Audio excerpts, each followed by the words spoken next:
Yo, I'm staying where we getting crazy love. My noisy neighbors live just above me up in 13A.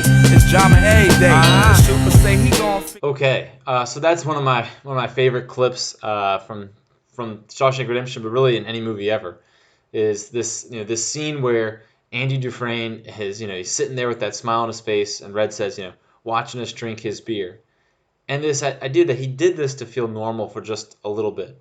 Well, let's unpack that just a little bit. Why would Red say this is what makes him feel normal? Well, the answer is that there is something to be said for work. Doing work and the good kind of physical work is actually part of human nature. But it's important to get the order right, that we are not made for work. Work is made for us. And that when we do things like, maybe not tarring the roof of a prison, but if you think pretty soon, if you've maybe already done this for your brother, but your family might help you move into college. That work of moving someone into their dorm room, right? Or, I know that like when my friends have bought houses or something like that, we've helped them move into their house. There's a great pride in doing that work. And then afterwards, maybe you'll get a pizza and you'll have a drink or whatever.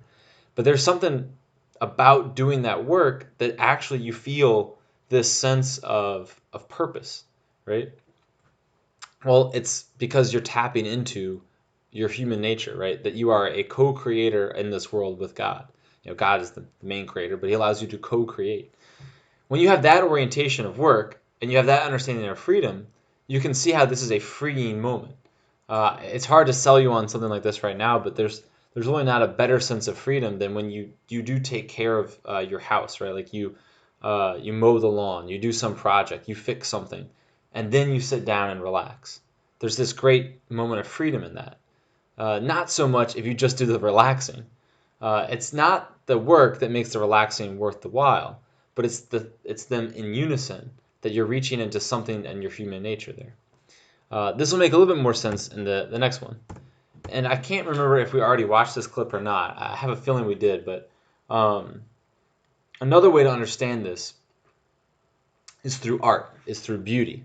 Right? So one way to understand freedom is through work, right? This tapping into the human potential to create. The other is the human potential to understand the beautiful, right?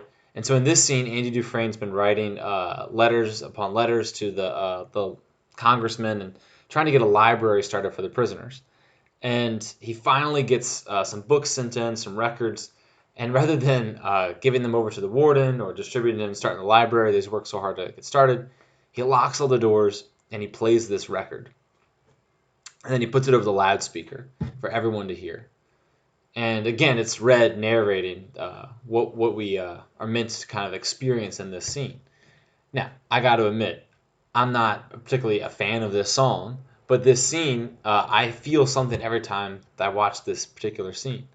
There's something moving, right, about this music. Again, it might not be your favorite style of music, but think about the narrative structure here. They're in a prison, the walls of the prison. There's nothing beautiful in a prison, right? It's stone walls, gray, blue uniforms. Think about solitary confinement, right? And this beautiful thing comes in, and it lifts the soul. Why?